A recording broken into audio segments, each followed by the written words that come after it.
I can tell I'm getting older. I used to call this swimming. Now it's called wild swimming, although I'm not wild about anything. On the contrary, I feel on this, what feels like the first day of summer after a month of rain, on top of the world. Hope springs eternal, which sounds like a good theme to go with. What is hope? Well, that was a very pleasant skinny dip on a brilliantly sunny and calm day. Just what you need to cool off. Actually, a friend of mine, when I said I've been skinny dipping, she sent a video of a good friend of hers singing a song, Skinny Dipping, all about skinny dipping, with a chorus of 4 lovely women in towels at the towelettes who had evidently just been skinny dipping. So, what do we make of hope? A lot of emails you receive and I receive start off with "Hope you are well," don't they? Drives me mad. They don't know me from Adam. What do they really mean? Hope you are well. I don't think they're asking to see my medical records or my psychological state of being. It's a bit like when you served I'm sounding like an old fogey now. It's a bit like when you're served anywhere these days and you've ordered your coffee and cake or whatever it is you're having in the cafe and every blooming time they say, "Is there anything else? Is that all?" And I feel like saying, if I wanted something else, I would have asked for it. I don't know. We have these tropes, don't we? Verbal tics. Well, it's got that out of my system. What is this thing called hope? Actually, it's the name of a village very near here. And it is famous in a song by the Sheffield singer-songwriter and ex-Bassett's security guard, John Shuttleworth, who sings, and I'm going to sing it. She lives in Hope, but she used to live in Barnsley. Barnsley is another bigger town not far away from Hope. But Hope, as well as being a place near here, hope has been in short supply, it seems to me, for some years on account of 2 major factors. Without getting political, I think this is fairly universally accepted. First of all, the COVID epidemic, which we all had to find our way through, didn't we? I think this sort of stretched the boundaries of hope, especially if you've got a loved one or someone you know who didn't make it through. But secondly, the polarization in society, which I think has affected us all, whether we like to admit it or not. Especially acute perhaps in the States at the moment between the Republicans and the Democrats, and it stretches hope to the limit. Some of my good friends in the States are seriously worried about the threat of another civil war, armed up to the teeth. This stretches our sense of hope. There was an article in this morning's Observer newspaper, very lefty. I would be a target for the rednecks I'm dangerously liberal. I read The Observer on a Sunday with my coffee and bacon and mushroom sandwich in the cafe in the park, which is like my Sunday service these days. Well, I love it. And Eva Wiseman wrote a very touching, actually, article on a resurgence, a faint glimmering, a hope of hope almost, returning to her personal life and civic life. There's a sense of it sort of settling down here in the UK after the chaos of the Tories. Forgive my bias there.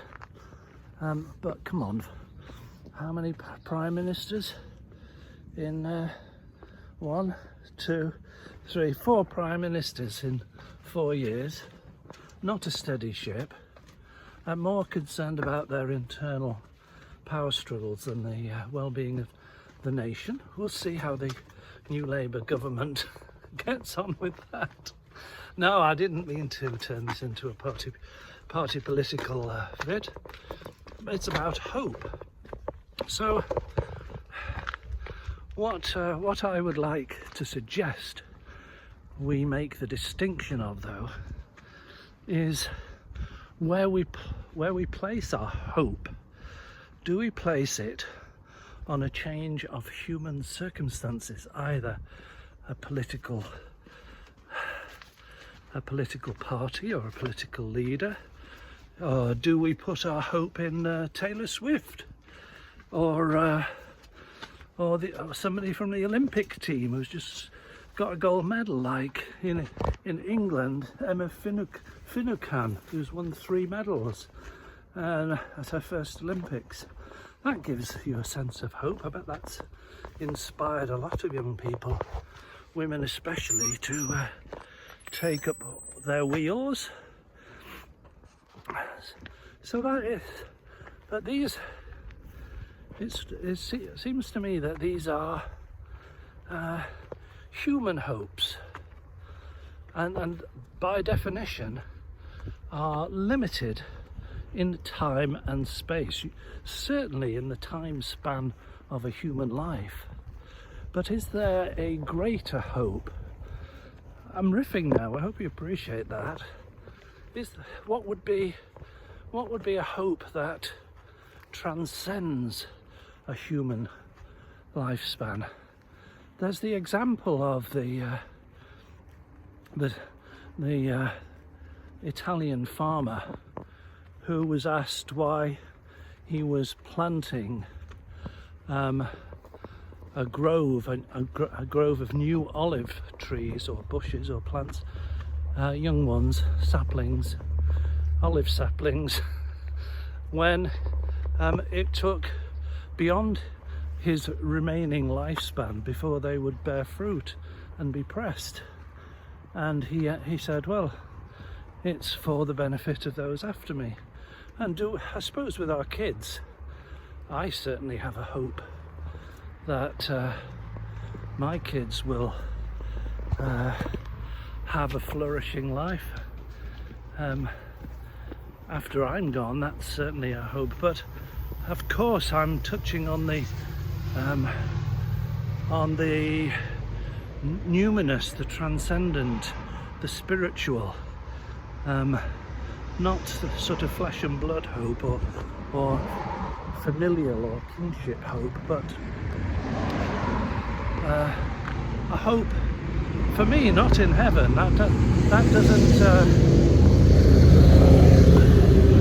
That doesn't float my boat anymore.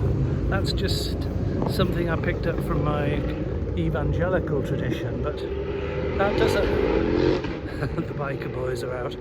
That doesn't wash for me anymore. The kingdom, Jesus says, is within you. It's not an external sort of, there is no border crossing, as far as I understand what Jesus was talking about, between the worldly and the heavenly, and we become a sort of a deep fake version. No, that's not fair. A transcendent version of ourselves. But no, my hope is not in that. My hope is when John the mystic asked me what I really wanted. It's one of his favourite questions. I found myself saying, I want to come to rest. And it seems to me that this life and whatever follows on from this life, to me is a coming to rest. Hopefully, is there life before you die as well, as much as life after you die? And that coming to rest, my hope is in an experiential, I would say now, understanding that divine spark is already embedded in me and you, and I see it in everybody I encounter, whichever side of the political divide they are on, whichever culture they're from. You won't find me throwing stones at a mosque. Oh dear, what a world. So this is my hope, not for sort of a wishy-washy ethereal heaven, but for the coming of a kingdom of peace in our time. Which is unfortunately what what was the name of the Prime Minister before Churchill, before he went to war, Second World War? No, I won't use that expression again. Peace is not the absence of war. Peace is the acceptance of what is. I finished off there on the wrong word, didn't I? I sort of morphed. I segued from hope to peace. Well, sort of related, of course, but no. What is my hope then, Phil? Well, if my O-level Latin serves me well, hope comes from the Latin verb hoperere. No, it doesn't actually. I made that up. It comes from the Latin word espero, and that's also the Spanish espero, to esperar. Sounds like I'm making that up as well. To hope, or espero, I hope. Well, I do hope. I think hope is not a state of sort of wishful thinking. I don't think hope is a state of fingers crossed. I don't think hope is hoping you've got the right numbers on your lottery ticket tonight. I don't think that's hope, for me anyway. I like the idea that hope is a state of waiting, and I can't help but recall there's a psalm that goes, "They that wait upon the Lord shall renew their strength," and bizarrely, I've never thought of that in a month of Sundays, but that sort of sums it up for me. It's a state of not passive or optimistic hoping. For me, it's a state of actively inhabiting or waiting upon the Lord, or waiting, just accepting this isness. There we go.